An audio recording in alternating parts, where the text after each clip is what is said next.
Hello guys, welcome back to my channel Souvik Sumana blog. আবারও চলে এলাম নতুন একটা ভিডিও নিয়ে। আজ আমরা যাচ্ছি গুরুদীক্ষা নিতে শ্রী শ্রী ওঙ্কারনাথ দেব ঠাকুরের আশ্রমে ডুমুরদহ। এমন খুব কম মানুষই আছে যারা ওঙ্কারনাথ দেব ঠাকুরের বিষয়ে জানেন। আচ্ছা, যারা জানেন না তাদের জন্য আমি একটু তথ্য শেয়ার করছি। শ্রী শ্রী সীতারাম ওমকারনাথ ছিলেন একজন ভারতীয় সাধক এবং বাংলার একজন আধ্যাত্মিক গুরু। তিনি কলিযুগের ঐশ্বরিক অবতার হিসাবে পরিচিত ছিলেন। তার জন্ম হয়েছিল 17 ফেব্রুয়ারি 1892 সালে এবং তিনি মারা যান 6 ডিসেম্বর 1982 সালে। সীতারাম দাস ওমকারনাথের জীবন সম্পর্কে একটু বলি। তিনি শ্রী জগন্নাথ মহাপ্রভুর আদেশ পেয়ে বঙ্গে এসে নাম প্রচার করেন ও তিনি বৈষ্ণব বেশাশ্রিত হন। এরই সাথে তিনি কঠোর সাধনা করেন ও তিনি সনাতন ধর্মের মতবাদ এবং বৈদিক আধ্যাত্মিক পথ থেকে বিশ্বজুড়ে দেবতার পথ গ্রহণ করেন। তার মানে ওমকার মহাজাগতিক জ্ঞান এবং পরম চেতনা অর্জনের ইঙ্গিত দেয়। তো আমরা বেরিয়েছি প্রায় 2টো নাগাদ। আমাদের ট্রেন ছিল 4:25-এ সালার টু কাটুয়া, এবং কাটুয়াতে নেমে আবার একটা ট্রেন ধরবো যেটা কাটুয়া টু ব্যান্ডেল লোকাল। 5:35-এ ছাড়ে কাটুয়া থেকে। আমরা নামবো ডুমুরদহ স্টেশনে এবং সেখান থেকে টোটো ধরে আমরা যাব আমাদের একটা কাকার বাড়ি, যেখানে আমরা এই 2 দিন থাকবো। চলুন যাওয়া যাক সেখানে। আপনারা ভিডিওটা প্রথম থেকে শেষ পর্যন্ত অবশ্যই দেখুন, অনেক কিছু জানার আছে এবং তার পাশাপাশি আপনাদেরকে দেখাবো ও শ্রী ওঙ্কারনাথ দেবের যে বাড়ি সেটাও আপনাদেরকে ঘুরে দেখাবো এবং আমাদের যাওয়া থেকে শুরু করে সমস্তটাই আপনাদের কাছে তুলে ধরবো।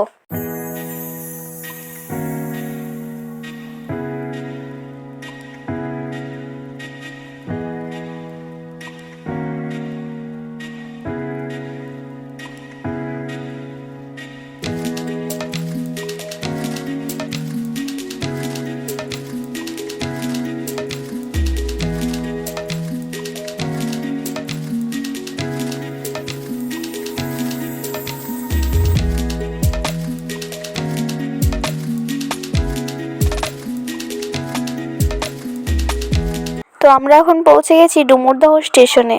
আমাদের এখানে পৌঁছতে প্রায় 8টা সাড়ে 8টা বেজে গেছিল। আমাদের এখানে আসার মূল কারণ হচ্ছে দীক্ষা নেওয়া। আমরা যার কাছে দীক্ষা নেব তিনি হচ্ছেন সীতারাম ওঙ্কারনাথ ঠাকুরের মেজনাতি।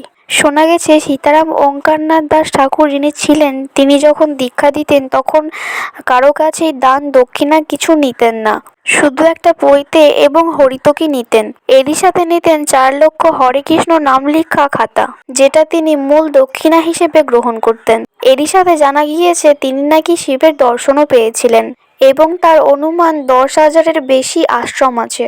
তারই মধ্যে একটি নাম হচ্ছে উত্তমাশ্রম এবং আরেকটি হচ্ছে রামাশ্রম, যেটি ডুমুরদহতেই আছে।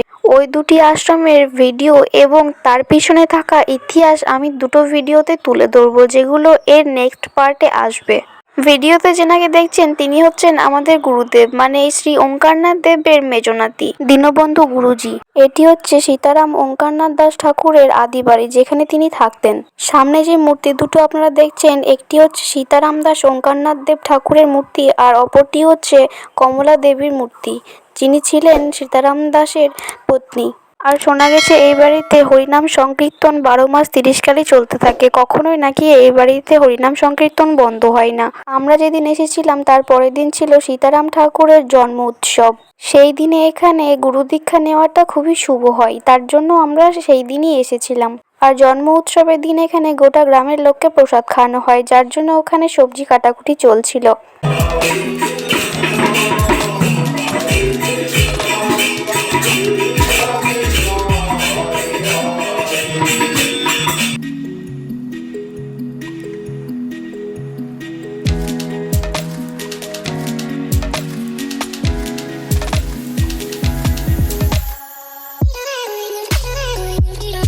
এই যে দেখতেই পাচ্ছ আমার ছেলেকে, যে এখনো কিছুই বোঝে না, সে হরিনাম সংকীর্তন শুনে হাততালি দিচ্ছিল। কতটা সুন্দর, তাই না? আর এইদিকে আমি অনেকজনকেই দেখেছি যারা হরে কৃষ্ণ নাম করতে লজ্জা পায়। বিষয়টা কতটা অদ্ভুত, তাই না? কিন্তু দেখো, শেষ সময় কিন্তু আমাদের সাথে হরে কৃষ্ণ নামটাই যাবে, আর কিছু কিন্তু আমাদের সাথে যাবে না। তাই হরে কৃষ্ণ নাম করতে কখনো লজ্জা করো না। তো এখন সকাল হয়ে গেছে আর আমি স্নান টান করে রেডি হয়ে নিয়েছি। এবার যাব দীক্ষা নিতে। আমাদেরকে সময় দিয়েছিল 9টার সময়, তাই খুব তাড়াতাড়ি যেতে হবে।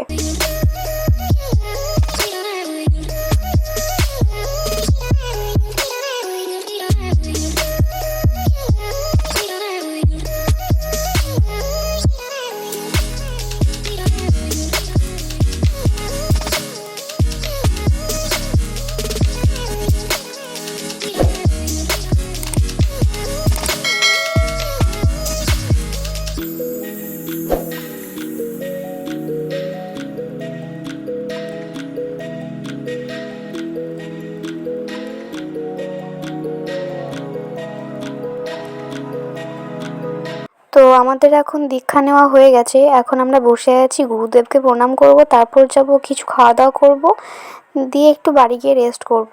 আর আমি রাত্রেবেলায় গুরুবাড়ি ঢোকার সময় ভিডিও করিনি, কারণ আমি আগে পারমিশন নিতে চেয়েছিলাম, কারণ সব জায়গায় তো পারমিশন থাকে না ভিডিও তোলার, যেহেতু ওটা তাদের বাড়ি তার জন্যই।